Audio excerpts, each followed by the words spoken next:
Hey guys, Matt here. Welcome to Learn to Discern. Today I want to do a very quick video giving you 4 practical tips that will help you to flourish in your prayer life. I think for many believers, if you were to ask them what area of your faith needs the most growth, I think many would answer that it is prayer. So today we're going to go over these 4 tips that I think really will help enliven and boost your prayer life. But first, if you'd like to help promote Christian content here on YouTube, please do go ahead and take a second now to subscribe to my channel, and thank you in advance. All right, tip number 1 is to pray through Scripture. This is something that I and many other people have used that has been very, very beneficial to me personally in my prayer life. So basically what you are going to do is you are going to select a particular passage of Scripture. A psalm is a great place to start. And you are going to read through that psalm or that passage of Scripture. And as you go, you are just going to see what is jumping off the page to you, what thoughts are going through your mind, and then you are going to respond to those thoughts with prayer. So for instance, you may be reading a passage of Scripture that is talking about God's compassion and God's kindness, and that might motivate you to pray and give God thanks for the compassion and the kindness that He has shown to you.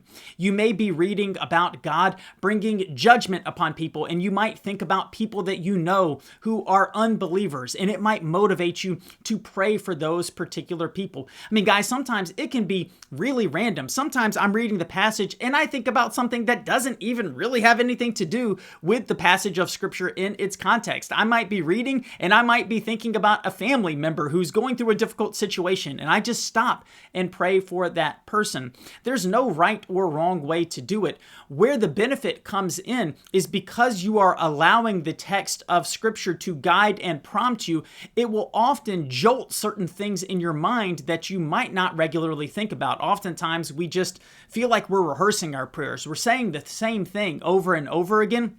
This gives you a fresh perspective. It helps you to pray different types of prayers for different things. So you'll be giving thanks, you'll be making intercession. I mean, you'll have all sorts of things going on. So praying through Scripture is a great thing for you to add to your tool belt. Okay, tip number 2 is to meditate before you pray. Oftentimes, and I have experienced this, people feel like they're not really in the mood. They're not really ready to prayer, but they just jump right in and they hope that they'll catch that feeling as they go. I think it is oftentimes better if we set aside 5 or 10 minutes to spend time contemplating who God is before we start praying. So we think about some aspect of the character or nature of God. We think about if we're going to be making intercession, maybe we think deeply about that topic for 5 or 10 minutes so that our heart is stirred within us before we start. And by the way, that's what biblical meditation is. Meditation is to think deeply upon something. So thinking deeply about who God is or about circumstances in your life and thinking about them through a biblical perspective will often get your heart in the right posture, in the right position to prepare you to pray more effectively. All right, tip number 3 is that you need to schedule time to pray.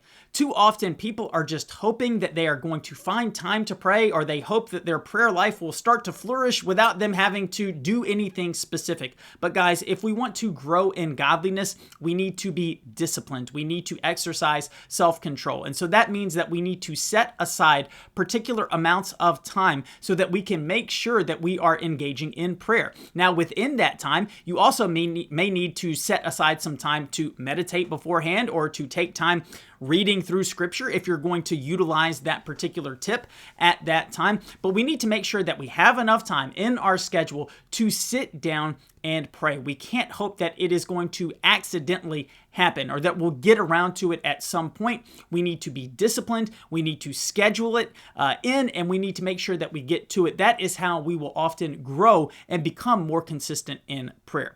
And that leads us to tip number 4. Tip number 4 is to make the habit of praying continuously. That is a command in Scripture that we are to pray continually. Now, that obviously does not mean that there is not a split second where you cannot be praying. No, we have to engage our mind in numerous things. But as we go throughout the day, we want to make sure that we are in constant communication with God. So when something good happens in our life, we want to make it a habit to pause and to give thanks in prayer in that moment. If there is a need that arises, we can pause and we can pray about that need. So just as we're going about our day-to-day activities, there should be countless times where we are taking a second, we are pausing, and we are offering up a quick prayer. And these prayers do not have to be the type that I mentioned before. You do not need to meditate for 5 and 10 minutes and get your heart right. No, it could be, oh, I just heard some news. Somebody just told me that they're about to go into a difficult situation.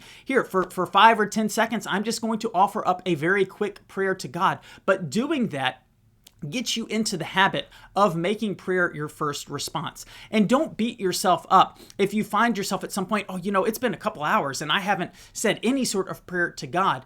Don't beat yourself up over that. But when you recognize, oh, it's been a while since I've communicated with God in prayer, go ahead and make that effort to do it right then in that moment. The more that you do it, the more consistent you will become moving forward. So those are 4 tips that I hope will help you in your prayer life. They have certainly been very helpful to me, and I am still growing in it as well. Some of these tips I need to implement more and more in my own life, but by God's grace, hopefully as we implement these things, we will become people of prayer who can say that our prayer lives are flourishing and thriving.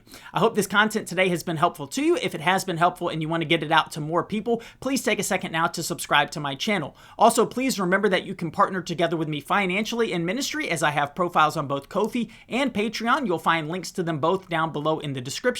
You can give a one-time gift or sign up for monthly recurring donations. Thank you so much for watching, and until next time, God bless.